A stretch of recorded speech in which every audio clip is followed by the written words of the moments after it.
Here is Bayern Munich honorary president Uli Hoeness using Lamine Yamal to take a swipe at Alphonso Davies. He says, the way Yamal does things, left and right, I wish Alphonso Davies could do that too. We told Davies very clearly that if he doesn't renew his contract, we will let it expire in 2025. He won't get any more money. So these are a couple of quotes that he's had to say. We've put them together here from what we've had to hear from him on the situation, Craig. Yeah, I mean, it's not the first time, it won't be the last, you know, making public statements about all and sundry. But, you know, in all fairness to Alphonso Davies, Lamine Yamal's just had this amazing season, culminating in winning the Euros and been the talk of the town, particularly his age, as well as his talent. But Alphonso Davies has played the bulk of his career recently when he has played at fullback. I mean, it's sort of apples and oranges, isn't it? We're talking about, you know, he's got responsibilities at the other end of the field to think about. And that is before we even get to the fact that he's just basically talking the guy down. He's just digging him out, isn't he?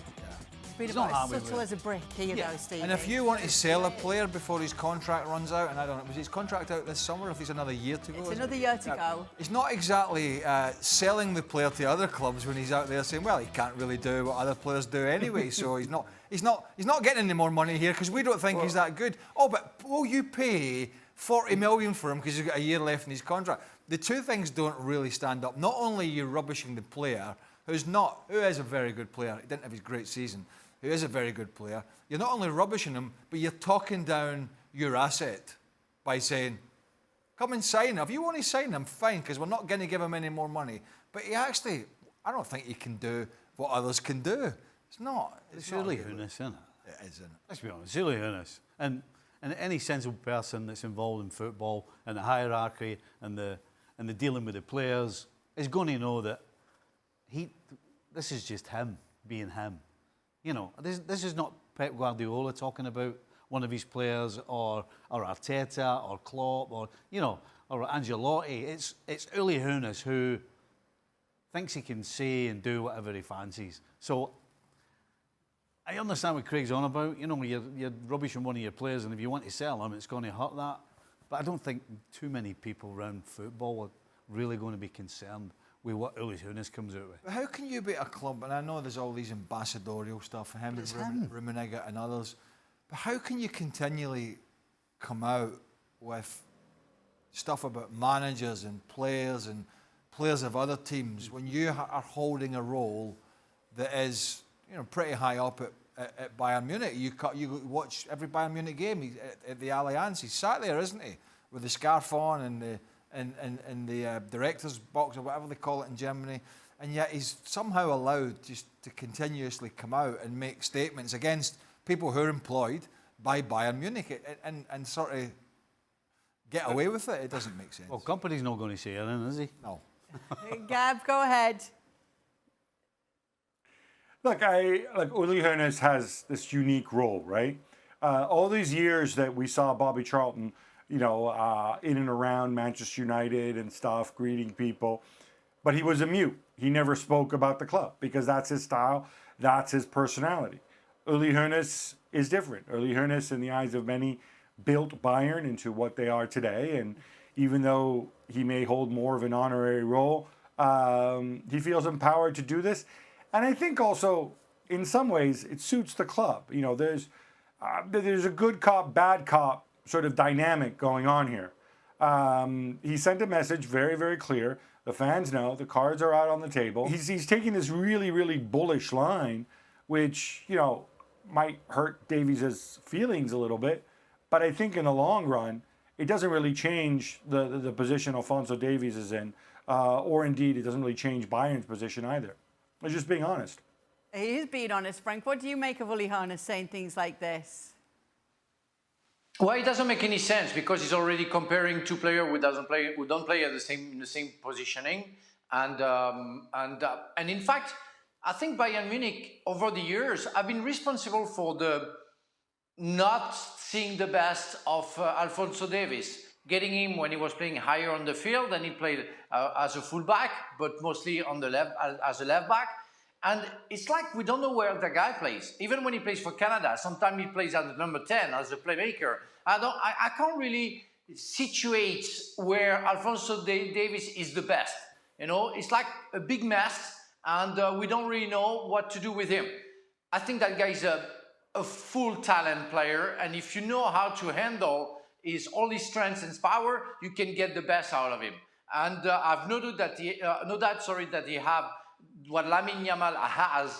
He will be positioned in the same position as well. So I don't know. It doesn't make any sense for me because you have something special. Because I really think that Alphonso Davies is a special player, but you have to handle it and handle him. And avoid comments like that because it doesn't make any sense. Because if he plays within a year in some other clubs, let's say Real Madrid, and show to the world that because you knew exactly what to do with him, is shining, you will be like a fool, and it will be a stupid comment like it seems to be. Well, let's talk about Alphonso Davies' future then, Gab, because obviously we've seen Bayern's stance there, sign a contract or leave this summer pretty much from Uli Hoeness. We've seen a lot of reports that for Alphonso Davies, preferably he'd like to go to Real Madrid. And we're seeing other reports that Real Madrid, yeah, we'll have you, but we'd rather wait till you're free next summer. So what is the situation for Davies going to Real Madrid? I mean, look, there's obviously been links there. The one thing which could maybe change the equation a little bit is that obviously Real Madrid were in the market for Lenny Yoro. They are in the market for a center back. They budgeted that money for Yoro. Might they be tempted instead of spending it on a center back? Maybe trying to find another solution for this season. Obviously, you still have Rudiger. Alaba will be fit. Eder Militao is going to be fit. Can you maybe, add a kid or find a fourth center back somewhere, and then instead spend your money on a left back? Maybe you shift Ferland Mendy. Maybe Davies, as certainly Frank alluded to, maybe Davies isn't destined to play left back the rest of his career. Maybe they can see him in different roles. I mean, I think they like him because they see talent, they see an asset, they see a guy who already has experience at a big club. But they're not necessarily going to go out, I think, and chuck a lot of money at him when you can get him in on a free transfer in a year's time. I think around Europe there certainly are other clubs that are looking at him, but if you look at the left back position at a lot of top clubs, at City it's filled, at Arsenal as we've seen, it's now filled. At Barcelona, Balde is going to come back. At Paris Saint-Germain, you have Nuno Mendes. So kind of the circle of clubs that are comparable in stature to Bayern and could use a left back is relatively small when you think about it. Now, before Manchester United fans jump on my back, yes, Manchester United could probably use Alphonso Davies at left back. Obviously, Luke Shaw not getting any younger. Terrell Malacia out for a whole year. I don't know. Maybe they would dip their toe in those waters. But beyond that, I just don't see too many clubs that right now are of that stature and would move heaven and earth for a left back, unless you're talking about Real Madrid. But as I said, there's other factors there. I don't see how Real Madrid would rush in and pay a premium with a year left. They've got Ferland Mendy, as Gab mentioned. Camavinga went back in there and did a more than decent job last year. David Alaba, fitness aside, if he's fit and available, can play there. He prefers to play centre back, but you may have noticed Rudiger and Militao will probably be the preferred pairing at the start of the season. Certainly Antonio Rudiger was excellent last year. Obviously Militao had a bad injury, came back at the end.